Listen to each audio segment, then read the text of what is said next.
Okay, so welcome back, Mike Popok, to the Mea Culpa podcast. There's so much going on. I needed you. So let me begin by asking you, right? One of the things that Trump has said again and again and again is he intends to pardon the January 6th, and don't get mad at me, the hostages, as he describes them. I mean, he describes the rioters as hostages and promises to pardon them when he ends up taking office. The first thing that he intends to do. First and foremost, how does the use of the term hostages change the legal and the rhetorical framing of the insurrectionists? And you think that this rhetoric can be seen as an incitement for future violence? Well, it certainly is a license to future violence. And I mean, when you have a guy that was president and looks like he's going to be president again, basically ripping up the social contract and any norms, ignoring all norms, the Jan 6 choir were the most violent of insurrectionists. And if Donald Trump has any doubt about that, he should read the Department of Justice and their outlines and reports about each of these people. He should watch the footage that the Department of Justice used as evidence. He should talk to the federal judges who presided over the cases. There's a reason these people were held in pretrial detention for years on end. The others with the misdemeanors and the things like that, they're still being sentenced. They're insurrectionists of a slightly different category. But the ones that used weapons that they either brought with them or that they makeshift while they were there, the ones that led to the death of 5 police officers either that day or the following day, and others, they should not be given, those 1,600 or so, they should not be given a free pass just because Donald Trump is a criminal president. And I don't like the language, pardon me, that he's using around these things. Because I think you're right, Michael. It sanitizes, it sane washes what we all saw with our own eyes, which was the Capitol burning under an attack that hadn't been seen since the War of 1812. Yeah. So let me ask you this then. Help to break this down for my listeners. So Trump takes office January 20th of 2025. And my understanding is he's coming in with, I don't know, hundreds of executive orders, including these blanket pardons for the January 6th rioters. So again, if you would, for my listeners, break down what would the practical and the legal consequences be for ongoing cases as well as the existing convictions. They've convicted over 1,200 of these individuals, many of whom have already served out their sentence, whereas you have Stuart Rhodes, who I believe got like an 18-year sentence. Yeah. So what are the legal consequences and the practical consequences for these convictions? And you think that these pardons can and will face any potential legal challenges? Are there any legal challenges? Or is it pardon? All right, sorry, have a nice day. Yeah. Well, let me start with that. It's pardon, have a nice day. I mean, probably the most robust superpower that a president has, regardless of who is the president, is the power to pardon. And if we had any doubt about that, the doubt was removed with the immunity decision by the United States Supreme Court in the debate about pardons that came up during those discussions, that this Supreme Court is going to find that there is nothing that can impair or impinge the exercise of the pardon power by the president. Now, what's good for the goose is good for the gander. Just a day or so ago, we know that Joe Biden used his power of mercy, which is what a pardon power is, to give clemency or commutation of sentence to 1,500 Americans and pardon another 34. So let me do a brief one on that, and then I'll turn back to your question. Commutation or clemency is when you reduce the sentence, you shorten the sentence, you let people out now for time served, if you will. This is a vast majority of the group, sort of like you, Michael, that went out for COVID purposes, but many of them are still out serving home confinement. They've already been rehabilitated. They've already been integrated back into society in their own way. And Joe Biden said, you know what? That's it. I'm not taking on commutation or clemency, you don't take the conviction off the books. You're going to stay a convicted felon or misdemeanor criminal, but you're done. You're not going back in, because that's the first thing Trump wants to do in law and order, and to support all of his private prison company buddies. He wants to send all these people back into the prison system, and Trump has beat him to the punch on that. That's clemency. On pardon, the pardon power is the conviction comes off the books, and whatever if you're still in jail, you're out. Open the doors. I mean, the Bureau of Prison will have to process them and get them out, but within a reasonable amount of time, they're going to be out, and their conviction is going to be removed as a stain on their record, whether we like it or not. And that's the Biden one. The Biden ones were easy. The crimes for these 34 anyway were being gay in the military. That's not a crime anymore, but these people still were convicted of it. And, marijuana use, personal marijuana use, and some disparity in drug sentencing, mainly because Joe Biden in 1994, when he was a senator, sided with Bill Clinton, and they had the 3 strikes and you're out, and some other things related to crack cocaine versus crack versus cocaine that hit the black and brown community much harder for exactly the same drug. So he's trying to make amends with that, and that's not the end for Joe Biden. He's going to be looking at, as we all know, and I've been encouraging yours, pardons. I mean, every time I do a pardon story, we'll get to that next. But I'm still waiting. Right, I'm still waiting for the other answer.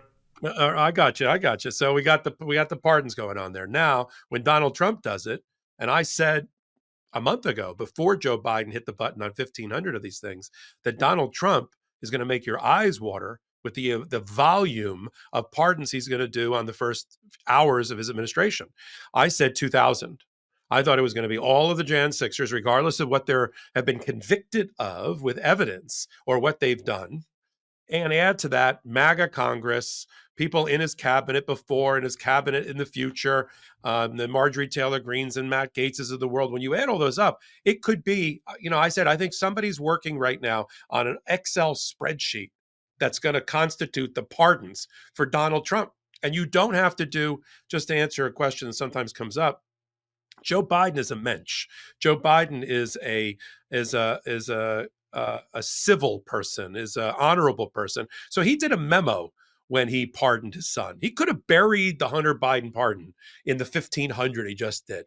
He could have not done a memo explaining why he did it. There's no constitutional requirement to a memo, but he's a good guy. So he said, I'm going to do Hunter first, and I'm going to do it on its own, and I'm not going to bury it in Thanksgiving weekend or in this 1,800, 1,500, and that's that. Donald Trump, he's going to have one long list of 2,000 names with no memo accompanying it, and that's going to be the end of that. And the question is he going to self-pardon himself, and anybody else around him? I want to see how he exercises that and the rest. And to answer your question, open up the jails. For those that are still in jail, if they are pardoned, their felony or conviction is taken off the books, and you open the jails and let them out. If they've already served their time, then they get their conviction off the books. They could try to sue for some sort of reparations, but unless Donald Trump and MAGA support a reparations bill, which I've seen some suggestion of, to pay back these Jan 6ers, that's what's going to happen. Pardon takes their conviction off the books and open the jailhouse doors immediately, or as quickly as the Bureau of Prisons can process it. Yeah, so this is the interesting part, because most of them have already been convicted, have already served out their sentence. Many got these short, what we, in the prison language, we call them short timers, right? 3 month, 4 month, 6 months. That's the sentences that they got. While many people in this country think that this would be a terrible thing for Donald to do, first and foremost, as you stated, we saw with our own eyes. We heard the sounds of the breaking glass, the screams of the police officers that were being beaten with the steel sticks, the rods, bear sprayed, and so on. There's still a big portion of this country, MAGA, who thinks that this would be the absolute right thing for him to do.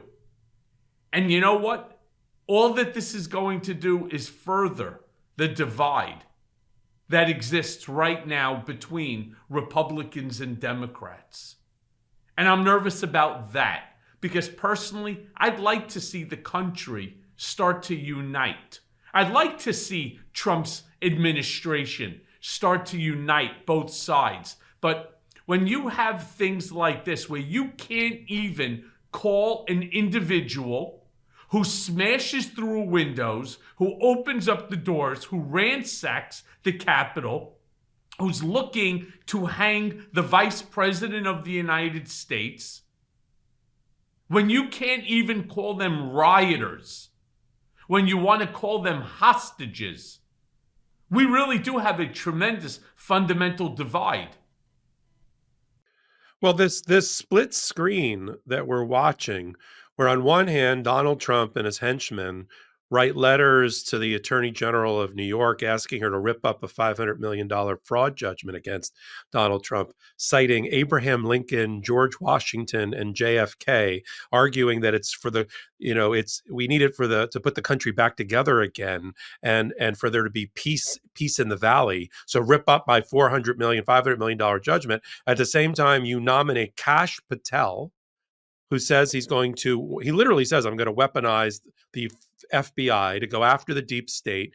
He has a hit list of 60 people in his book that he wants to go after. He wants to put the FBI headquarters he wants to make it a museum to the deep state. And then Pam Bondi, Pam lock 'em up Bondi, who is not supposed to be the president's personal lawyer, but is supposed to be the people's top lawyer as the Department of Justice head. You put those two together, don't tell me and don't look me in the eye and tell me that you're for a peaceful transition and to put the country back together again. And that combined with what's going on with the Jan 6ers. And what my fear is, Michael, is that this continues to give license to people to do immoral and illegal things, believing that they can get away with it as long as they curry favor with Donald Trump. I mean, you've got, CEOs of major companies being executed in the streets.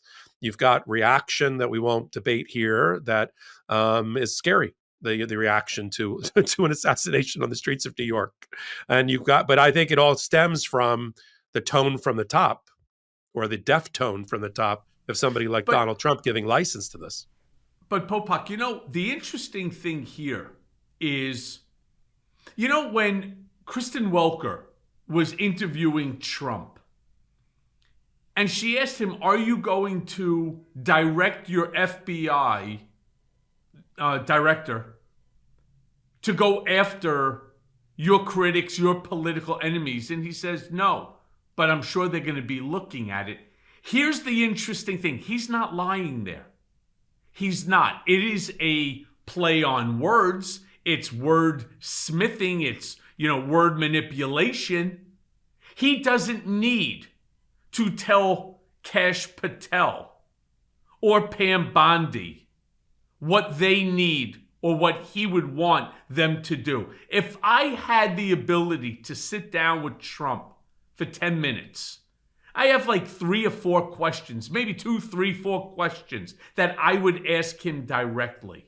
One of which, did you direct Bill Barr to unconstitutionally remand me back to solitary confinement because I refuse to waive my First Amendment constitutional right that I refuse to not publish a book and not speak to the media while I was on home confinement?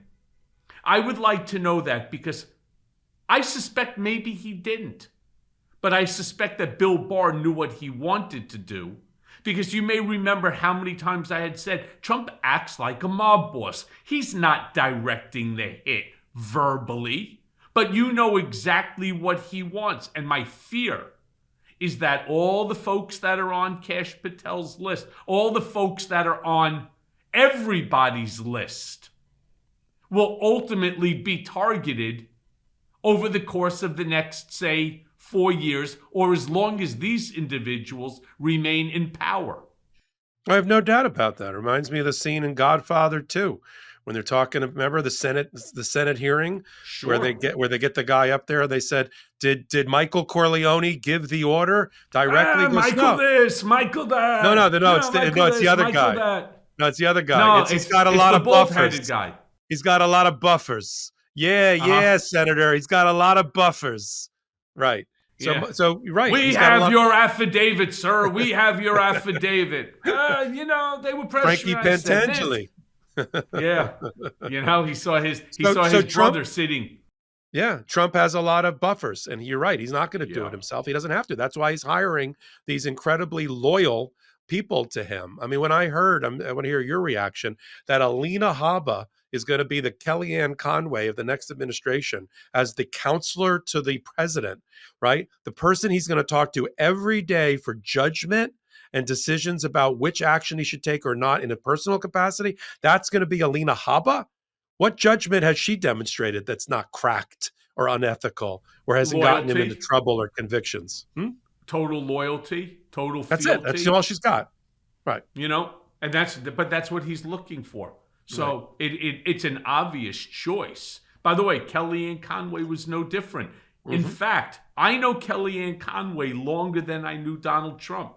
I brought Kellyanne Conway into the campaign. I Oh. forced her into the campaign. Corey Lewandowski didn't want her. Paul Manafort didn't want her.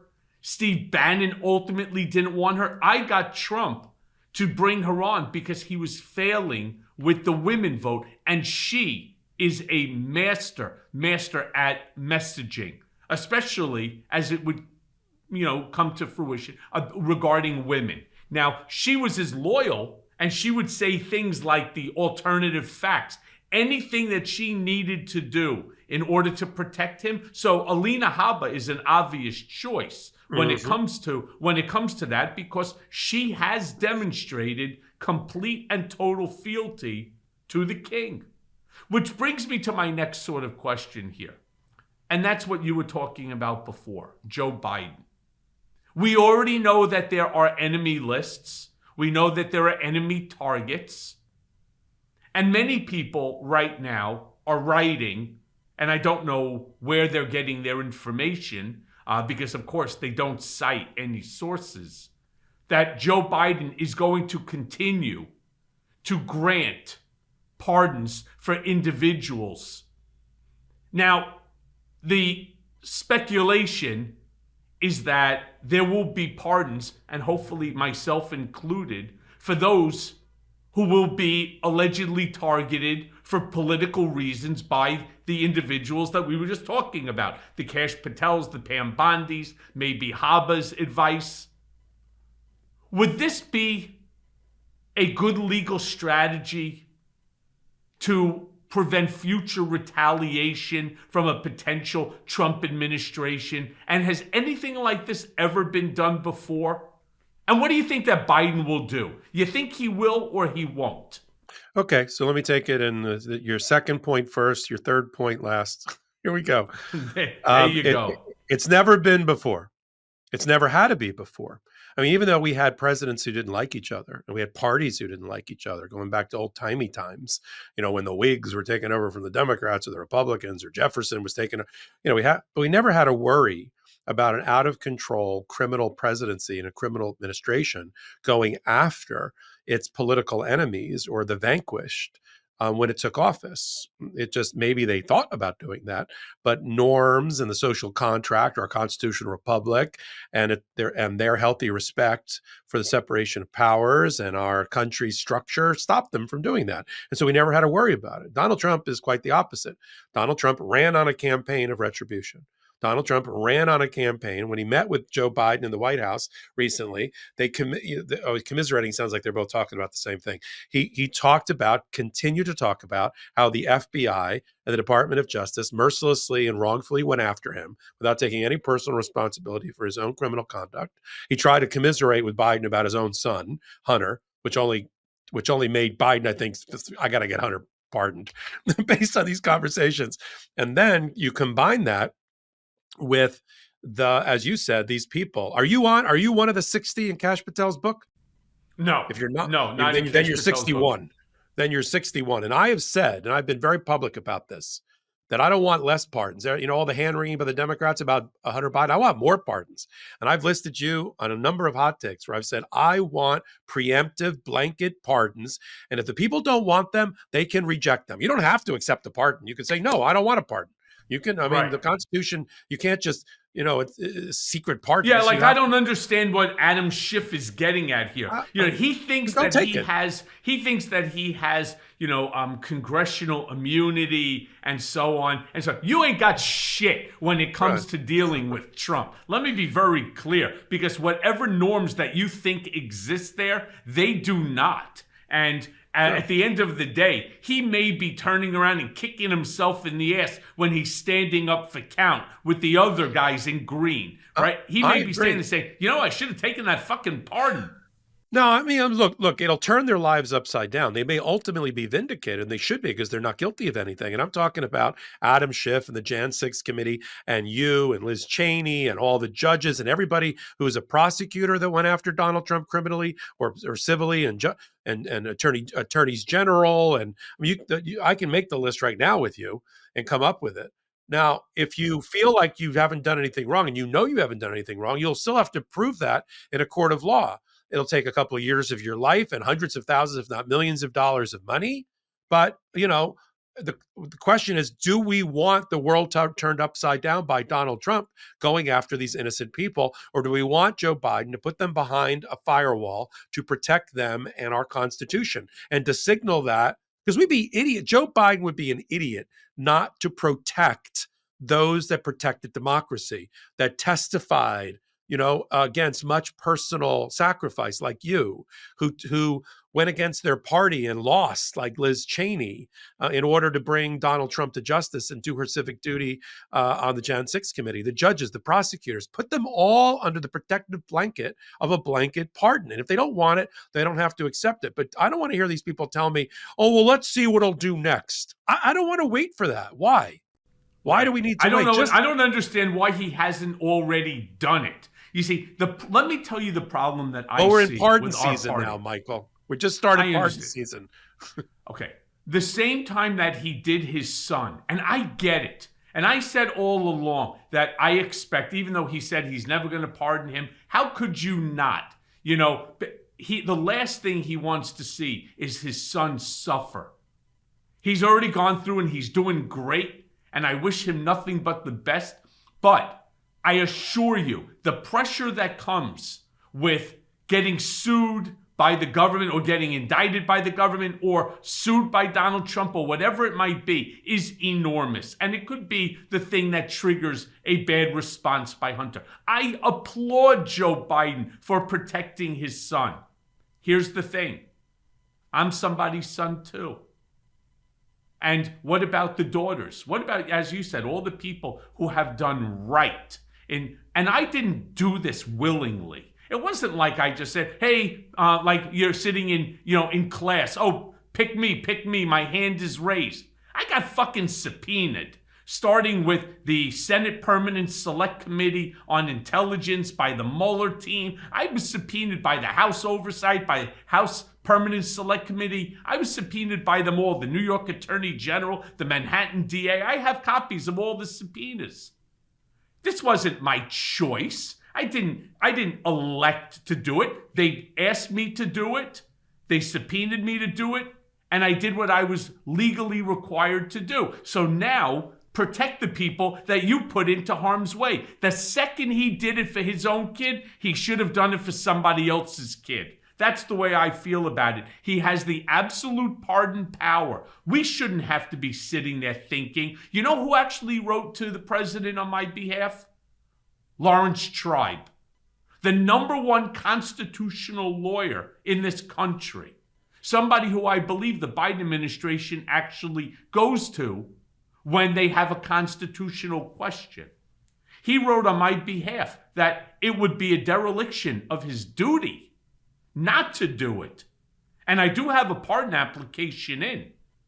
I'm not asking for some just blind recognition. I put it in. I have some crazy letters from members of Congress. I have one from from Norm Eisen, who is the ethics czar over 3 administrations, as well as an ambassador, from John Dean, Nick Ackerman, Asharangappa. I mean, I have it from a lot of people, all saying the same thing to the president. We put this guy in harm's way. I don't understand. And I don't understand what we're doing to each other. Democrats eat each other. I don't know why we do that. If you ever worry about the safety of your home and your family, there's no better time to act. Right now. Right now, SimplySafe is extending its massive Black Friday deal for my listeners, where you can get 50% off. You hear that? 50% off a new SimplySafe security system. SimplySafe, it's the home security that I trust. I mean, I've been using it now for years, and I love the peace of mind that it brings, knowing that my home is protected 24/7. So get 50% off today just by visiting simplysafe.com/mea culpa. I mean, this is your last chance to protect your home at SimplySafe's lowest price of the year. I mean, look, when I close my door at night, I need to be able to sleep. I need to be able to sleep safely. And that's why I use SimplySafe to protect my home and my family. I mean, SimplySafe, it's a new way to protect your home that stops intruders before they break into your home. I mean, old school systems, they only take action once somebody, God forbid, is already inside your home. And you know what? That's too late. SimplySafe's Active Guard outdoor protection, it changes the game. And it changes the game by preventing crime before it happens.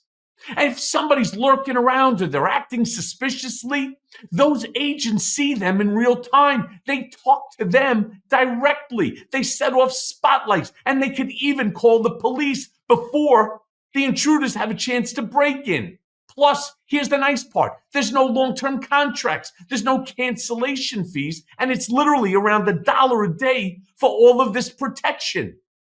And SimplySafe is extending its massive Black Friday deal for my listeners. So this week only, right now, this week only, you can get 50% off any new system with a select professional monitoring plan. So this is your last chance to claim their best offer of the year. Head to simplysafe.com/mea culpa. That's SimplySafe.com/mea culpa. There's no safe like SimplySafe. Where we're so hard on one another, whereas Republicans are so easy on one another. They will fight to the death, even when they know something is a lie. We got to get, and I don't understand it. Yeah, we got to get sharper elbows and more calloused hide as a party, or we're not going to survive against the Republicans, because they're willing to go to any lengths and any depths, and we're not. I tell the story on some of my hot takes about, we found out that a former comedian on Saturday Night Live, who was a senator, there's a photo of him doing something kind of jokey and funny that also had Al Franken. Al Franken, and we chased him out on a rail on a photo where he was going overseas to entertain, and he put his hands like this over a woman, a fellow entertainer's breasts. It was his face, but it was his face by, I think, her ass when she was sleeping. No, the one I'm thinking of is his hands on her like this. But in any event, that was enough, right? Pete Hegseth, right, has been accused of rape. His mother says he's a sexual abuser. He's a public intoxicant. He's been chased out of 2 organizations for mismanagement and financial mismanagement, and he's about to be the Pentagon pick. And the MAGA are rallying around him, including Joni Ernst. Yeah, I just don't get it. Well, let's see what Biden does, and hopefully he does the right thing. In fact, I'll send you the letter that Lawrence Tribe wrote. It's from my understanding, just as he is. Yeah, you said earlier, I don't know where they're getting the reporting from, and if you read the White House letter that accompanied the commutations, it says that they are actively considering more. They're not done, but they're actively considering more clemency applications, more pardons, and that's one of his major focuses right now. It's being led by who you and I had talked about earlier, the White House Chief of Staff. and the White House counselor are both leading that process. You remember at the end of the Trump administration, it was really just Jared Kushner shoving papers in front of Donald Trump to sign for that. But this is a process. By the I way, think with allegations that he was taking money for it. I mean, like the Boris Epstein allegations of him greasing his palm for the cabinet picks. Wasn't just Boris Epstein. It was Lev Parnas turns around and talks about it. There was a guy who I was with in Otisville whose wife bragged about it. So yeah, I want to just turn around and ask you this, because right now, one of the things that we also saw in that Kristen Welken, we saw in that interview, Trump seems to be backpedaling a little bit on some of these campaign promises. Like, for example, immediately bringing down the price of gasoline, immediately bringing down the price of groceries. I mean, he's walking back these previous promises as well on tariffs, on immigration, right? On migrants, and so on. How do you think that voters should view these reversals?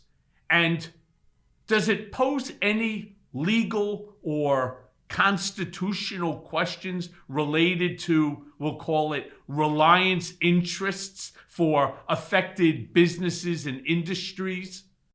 Yeah. I mean, look, he lied. There's no other way to put this. He lied to the American people in order to get elected. He defrauded them. It's a bait and switch. Most of his economic policy, which centers around tariffs, is going to lead to much higher prices. If he goes forward with this trade war with Canada, which gives us a tremendous amount of electricity and power and crude oil and uranium, it's the power source that makes America go. If we get into a trade war with them, then the gas prices will go up 50 cents a gallon. They're already trending down at the time of the end of the Biden administration.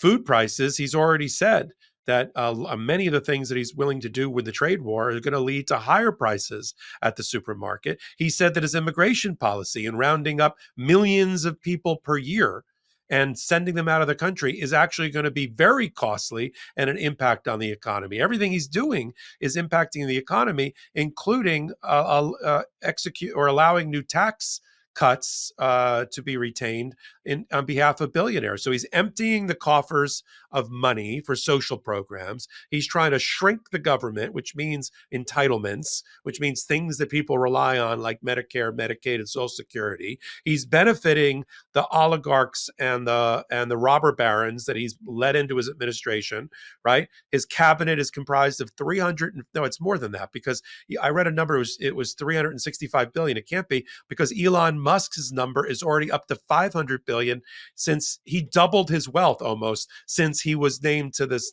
Doge committee. Elon Musk alone, because of the stock and other things in Tesla, it's up to $500 billion. So he's got almost it's a so trillion. Crazy. Right. The numbers are crazy. Everybody in the cabinet is a billionaire, right? The new Commerce Secretary, Howard Lutnick, who I used to work for, he's a piker at like $1 or $2 billion. A friend of mine for over 20 years. Yeah. Right. He's a piker. He's only a couple of billionaire.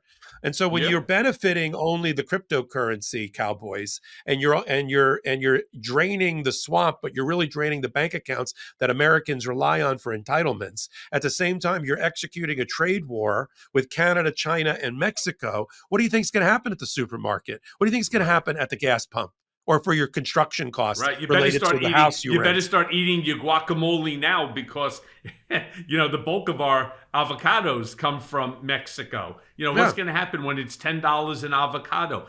Canada is also a major supplier to the United States of lumber, which is then going to affect not just the unions, but it's also going to affect builders. It's going to affect construction. I mean, this is it again. 27 of 29 top economists in the United States have said that the tariff program is an absolute shit show. And my hope is that, again, that he just did it as a campaign promise, but has no real interest on doing it, nor does he have an interest in taking over Canada, making Trudeau into the governor of the 51st state of the United States, Canada. I mean, come on. There comes a point where we're just getting silly now.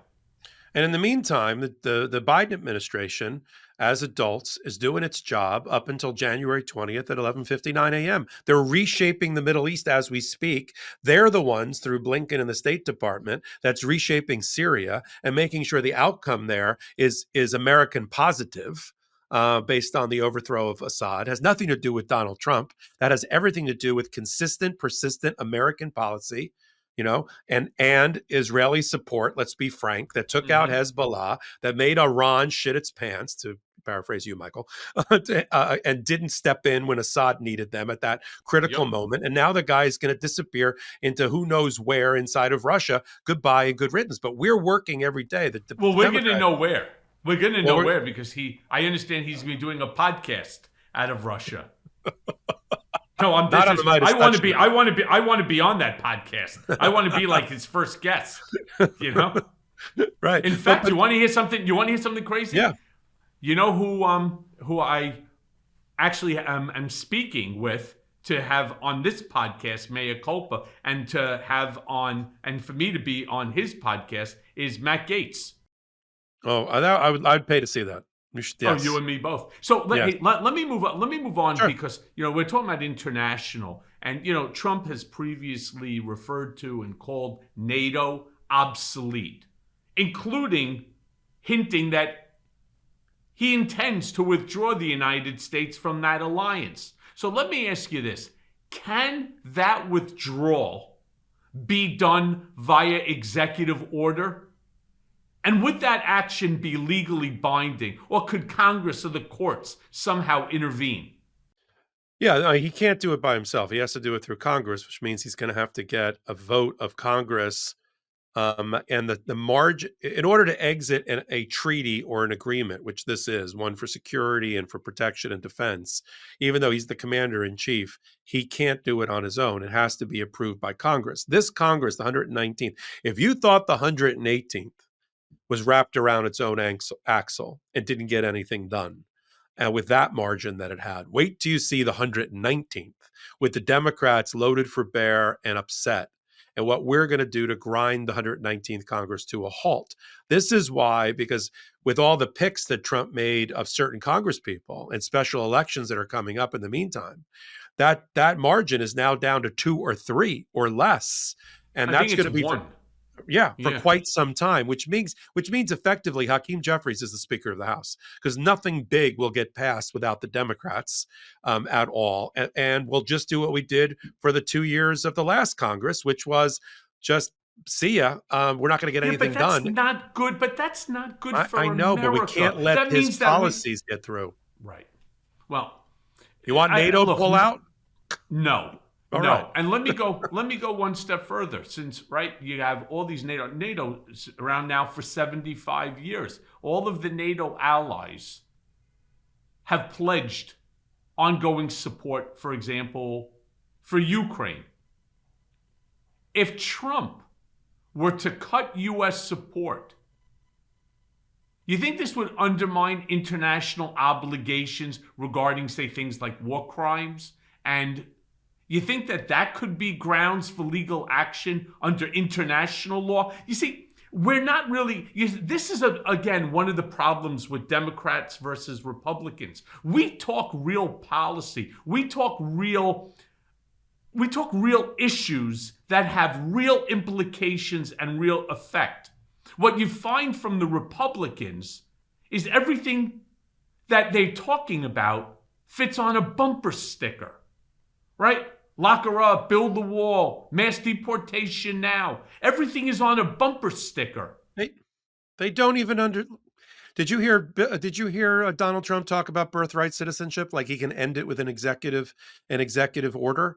Birthright citizenship is also known as the 14th Amendment to the Constitution, which gives somebody the right by birth to be an American as opposed to by your parents' nationality, which a lot of the other countries do. North America, Canada down to Mexico, we do it. You're born here, you're here. Donald Trump described it in that Kristen Welken interview as if he also doesn't understand children and their growth. He thinks a newborn baby can crawl its way across the border and be an American.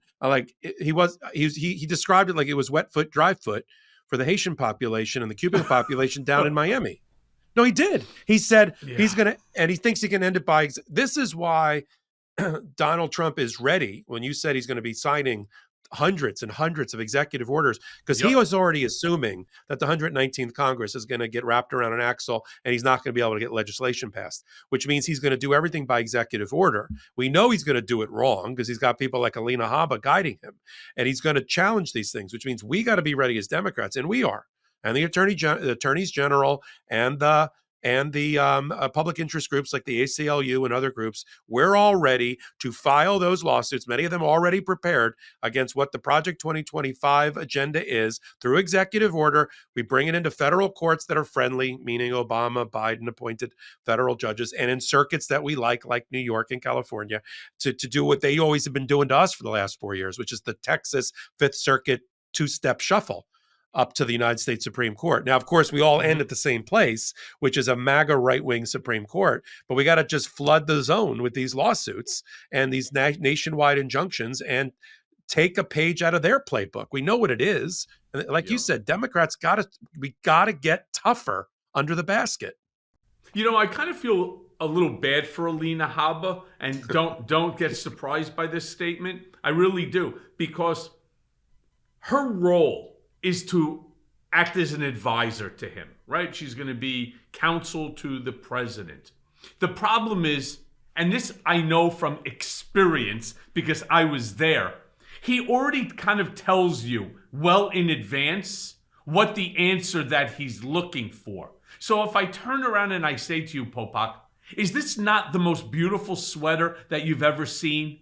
What are you going to say to Donald Trump? No, it's fucking hideous. No, it's a cheap sweater. No, yeah, you're right, Donald. It's the greatest sweater I've ever seen, right? Are these not the greatest glasses that you've ever seen? And that's what he does. He doesn't really ask you a question. He asks you a question in a way that you already know the answer that he wants. What happens if, like, one thing that I used to do more often than most is I would give him my true and honest opinion. Like when he asked me what I thought about the immigration ban in 2017. He said, do you not think that immigration ban should have happened? I said, no, boss. First of all, let's call it for what it was. It's a Muslim ban. And I said, under no circumstances can you ban a religion from this country. I said, it's batshit crazy. So he goes, yeah, it was Steve Miller and Steve Bannon, but we'll get it right next time. I was like, oh, you're going to put this out again? I said, what happened to what we talked about for almost 2 straight years? Infrastructure bill. Go for infrastructure. I said, you'll be known as the greatest building president in the history of this country. Yeah, He'd be the Robert Moses of the nation. Yeah. I said, we'll get to that too. It's scary because she's going to be forced to answer the way she knows that he wants to answer the question. So while your job has a title and you have a role, that role is really sadly limited. Yeah. Yeah, this administration coming in, he's only got 4 years. I mean, despite all the people that say, "Oh, he'll Maybe. never leave." Yeah, let's say he's got 4 years. So he's got 4 years. So he's going to do maximum damage in 4 years. But I don't understand what the agenda that he's going to implement and how that's going to help the American voter in their personal economies. I really don't see it. He's going to go after transgender people. Okay, he's going to end the war in Ukraine. Well, Ukraine is already taking steps through the use of the Biden administration military prowess to end the war in Ukraine on its terms. So he'll get somehow credit for the end of that. The Middle East is already basically being reshaped without him in the waning days of the Biden administration, at least for the time being. And then he's going to enter a tariff war that's going to raise all the prices for everybody's personal economy, American voter economy. And then what is left? I mean, Joe Biden did infrastructure, chip manufacturing. It did increase in drilling to help us get off of foreign oil, try to move us off of fossil fuels, and the rest of the things that will pay dividends for decades and help people, and restarted the economy with a $3 trillion stimulus package, that when the economy was left for dead in the driveway, the engine was dead coming out of the Trump administration. So what is he going to do? What's the big things he's going to do besides going after his personal vendetta list like a vigilante? What is it? I don't know the answer. I'm hoping it'll be infrastructure. That's just my hope. Okay. But let me ask you this.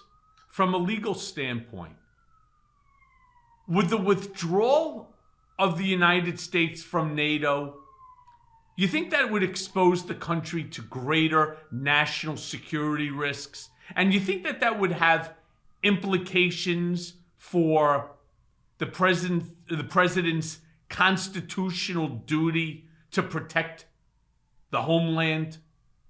1,000%. We cannot, even though we are one of the last two remaining superpowers, watching Russia completely go down the tubes, China and America are left.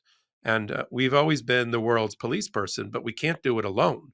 That's why in every major battle, in every major military action that we've ever taken, we've always put together a coalition of the willing, a coalition of the kind of willing. We always have 10, 20, 30, 40 different nations contributing arms and personnel to be on there side by side with us, through our operation. There's a reason for that, because we can't, no matter how much we pound our chest about our technology and our military, we cannot operate in more than one or two theaters at the same time and do it successfully without crippling America's economy or undermining our national security. And Pete Hegseth, shudder the thought, Pete Hegseth, who's been in hair and makeup on Fox News for the last 14 years, who's never, I wouldn't let him run a bath for me, let alone the Pentagon.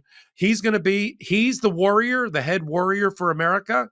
Our enemies laugh at who Donald Trump is putting, and that makes us less secure today. And when Donald Trump comes in with all these jokers and this clown car fire thing that he calls a cabinet, than we were under Joe Biden by a large stretch. Right now, as you and I are sitting here doing a podcast, Lloyd Austin and Anthony Blinken and the team from the State Department and the Defense Department are not just managing the fallout in Syria and trying to shape the result there, but also what's going on with Israel around the world, what's going on against our interest, trying to pen in and pin back China and Russia, manage the potential fall of Russia. We haven't even gotten to North America, all at the same exact time. Can Trump do that with the people that he's picking? Tulsi Gabbard? Hegseth? Yeah, it's a little rough. The answer is no. So, well, then let me move on and ask you this then, because Trump has also signaled that he would cut off the United States military aid to Ukraine. He's got a real animus towards Ukraine because, as you recall, he sought a favor from Zelensky from Ukraine, which was to open up an investigation there into Hunter Biden with Burisma and whatever. Could this decision be legally challenged as a breach of Congress's power of the purse, which he tried to do once before with that $200 million aid package? No, it was more. Especially since million. Congress has already appropriated the funds for this aid. So the MAGA Republicans have it in their mind that they're going to try to use what's called impoundment, or the impoundment doctrine, which has not been challenged but will be by us and through the Supreme Court, which is if Congress allocates money, can the president withhold it and shave it off in order to shape domestic and foreign policy? The answer to that should be no. And even this MAGA Supreme Court should find it to be a violation of the separation of powers, that once allocated by Congress and Congress acts, that is the law of the land, and it's up to the executive branch to spend the money that's been allocated and not try to impound the funds. But they've got it in their heads that they're going to challenge this. This is a way to shrink government. And so it was actually about $450 million that he told Zelensky, who was a newly elected president, who people thought was a joke, no pun intended, because he was a comedian on television. Look at the wartime president that he's become. And Donald Trump thought he could take advantage of him in the art of the deal and say, here, I'm going to hold back. Yeah, there's $450 million in aid coming your way, but first open up an investigation against the Biden crime family and maybe we'll talk. Finally, he turned it over. He got impeached over it. Vindman is now a member of Congress because of it, even though he got fired by Donald Trump because he blew the whistle on what happened. But look, at the end of the day, they're going to try it. We're going to have to go to court. This is going to be another. We're going to be in court a lot. I mean, one of the reasons we formed Legal AF on the MeidasTouch network and the new channel is to be ready for the other side of the election day for the future. It's going to be thousands of lawsuits, Michael, when we watch this lurching constitutional crisis on a daily basis. Hundreds. Yeah, there's thousands, going to be hundreds of executive orders on day number one. You know, this Heritage Foundation, they've been out there every single day pounding the paper, and pounding the paper, coming up with more. Okay, I need to tell you about Tommy John. When you wear Tommy John, as I am right now, you're much more comfortable, so you can do everything better. Like, do this ad. I mean, it's time to up your game with Tommy John underwear. Tommy John's stylish underwear has dozens of comfort innovations. So, for example, they have a supportive contour pouch. They're breathable, lightweight, and they have moisture-wicking fabric with four times the stretch of competing brands. These are just a few of my favorite things about Tommy John. I love it, and I know that you will too. With over 20, you hear me? 20 million pairs sold and thousands of five-star reviews. Guys everywhere love their Tommy Johns. So here's the thing. I've been trying different brands of trunks for years, and none of them are even in the same universe as my Tommy Johns. Tommy John fabrics, they keep you 2 to 3 times cooler, and they dry 4 to 5 times faster than regular cotton, which makes them perfect for travel. So go right now and shop Tommy John right now for huge savings and get 25% off your first order at TommyJohn.com/Cohen. Save 25% at TommyJohn.com/Cohen. See site for details. You know, speaking of one as an example, you know, Trump has frequently touted his role in the creation of the Abraham Accords. And the belief is that when he returns to the White House, that part of his approach to the Israel conflict, especially regarding Gaza, will be put forth in an executive order. So the question I want to ask you, could that executive order be challenged if it bypasses the State Department's diplomatic protocols? I don't know if I don't think a violation of the State Department is going to do it, because that's executive branch to executive branch. If it violates Congress's allocation of resources and money, and, you know, billions of dollars we've given to Ukraine already, we're going to have this impoundment. No, I'm talking about Israel now. Oh, sorry. But either way, whether it's Israel or it's sorry about that. Whether it's Israel or it's Ukraine, it's the same thing.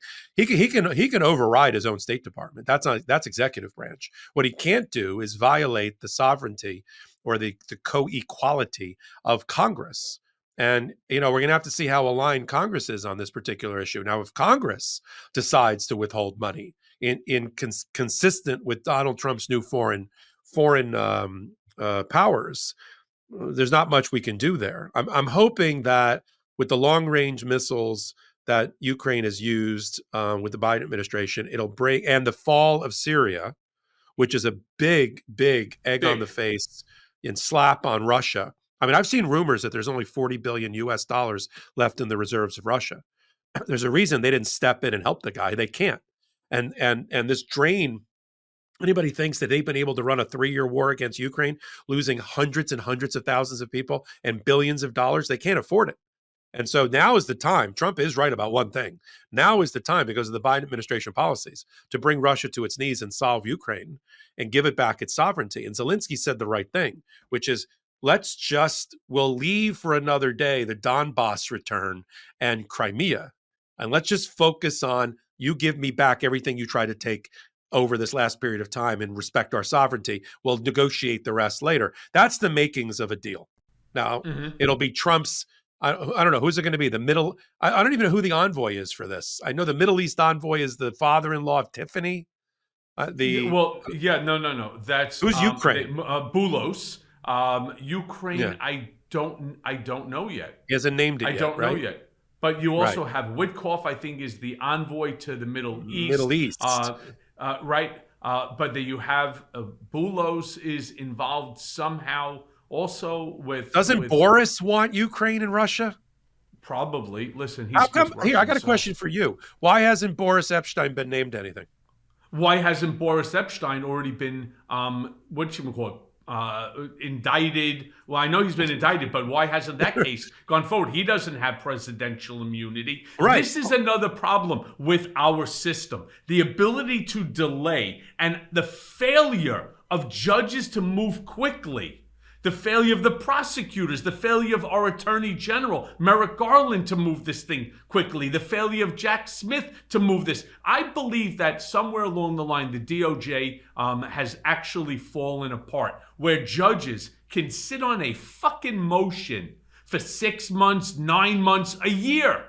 And Yeah. every time you call the clerk. Half the time the clerk is gone, and now you're speaking to a new clerk, and like, we're getting to it, but we can't tell you when it's gonna happen. It should be 45 days maximum for a decision. And you know what? AI is so good today. You could actually have AI do those. Right? They can, because just put in all the information that has ever been done, and most things are not novel. Like, my case was novel because it was never happened before, that an attorney general weaponized the DOJ to incarcerate, to make a political prisoner out of a critic who wants to publish a book. That's novel. And I'm shocked the Supreme Court didn't take it. But I can't tell you how many months upon months upon months upon months you wait for a fucking motion to be decided, including a motion to force somebody to a deposition table. It should not take 45, 60, 90 days, 120 days in order to get that motion back. But I want to move on because you brought something up that actually, it's been in the back of my head, and that's about the mass deportation. Now, remember, I said that most of the things that the Republicans are talking about can go on the back of a bumper sticker or a little placard that they're holding up at a rally. Mass deportation now. I find the comment to be insulting and foolish. But the question I want to ask you is, Trump has consistently promised mass deportations of millions of undocumented immigrants. And that's, what's his name, Homan, who is going to be leading that charge, correct? Yes. Yeah. Borders are. So logistically and legally, what are the most significant barriers to carrying out such a large-scale operation, financially as well? And could the states or the localities legally block federal enforcement action?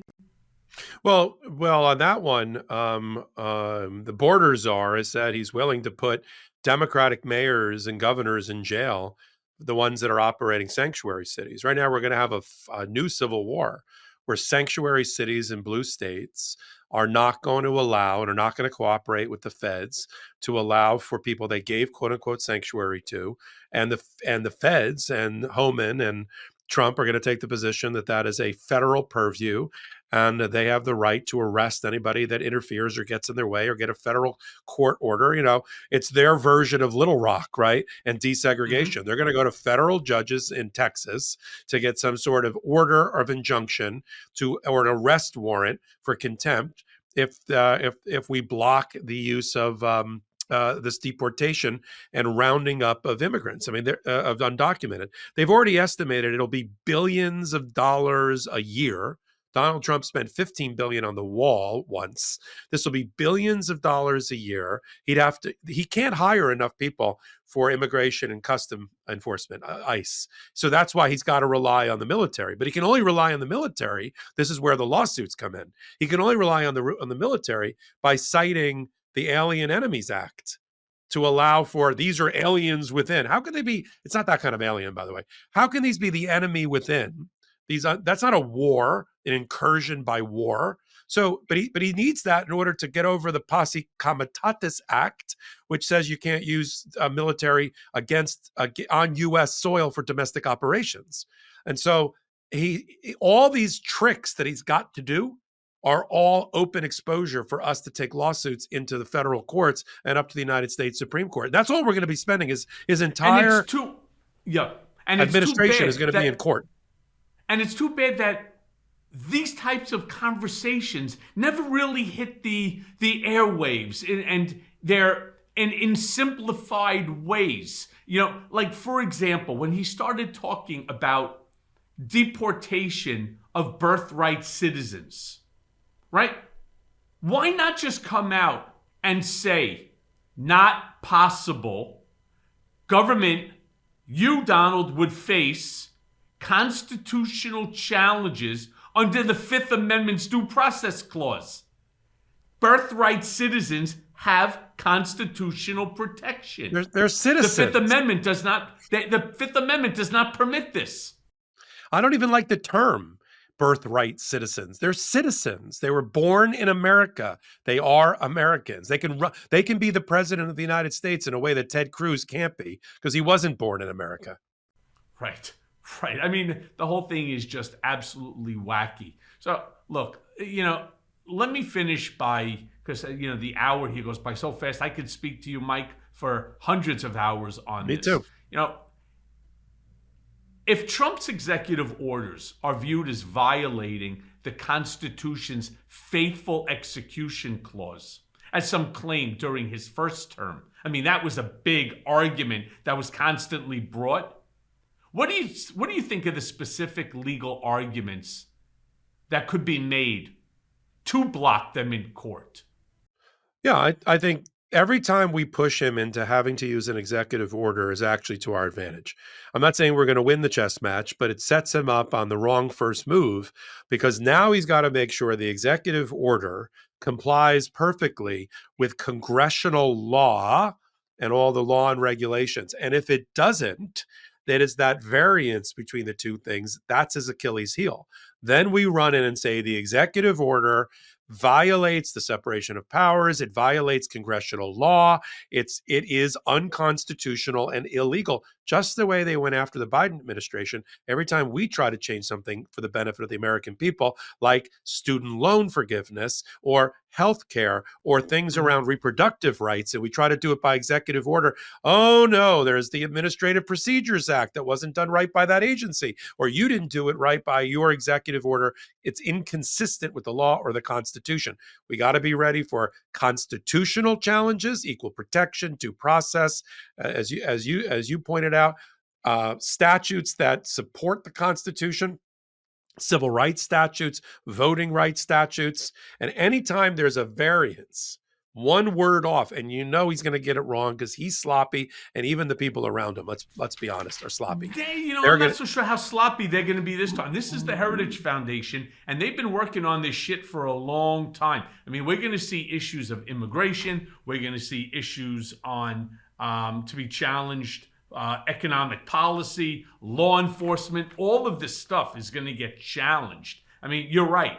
There is going to be a fortune of money, an inordinate amount of time spent on these legal challenges. And again, what it does, it doesn't allow our country to grow, right? All it does is, as far as I'm concerned, is set us back. Yeah, and one thing that's different when you're out of power, all the private entities and institutes and think tanks can all get together and write briefs together and everything. That ends. You can file amicus briefs, but if you're gonna, you can't, like, it's not like it's not like Pam Bondi can put on retainer the MAGA lawyers for the Heritage Foundation. She can bring them into the government. She can deputize them and make them special prosecutors and that type of thing. But it's going to be a lot harder, and we'll be able, hopefully, to keep an eye on the communication between the Trump administration and the executive branch and these outside think tanks. We'll have to, as the media, keep a close eye on it, and because some of this might be illegal. It's called lobbying that has to be registered. And, you can't just Heritage Foundation can't just show up every day for a weekly or daily meeting with Pam Bondi to tell her what to do. Yeah. Well, Mike Popok, thank you so much for joining us. You actually helped to make me smarter. I hope my listeners feel smarter too. There's so much that's going to be happening. So I'm definitely going to have you back, and I can't wait to join you again on your show. Oh, Thank you, without my a doubt. brother, and I will You too. definitely be speaking to you soon. Good. Thank you, Michael.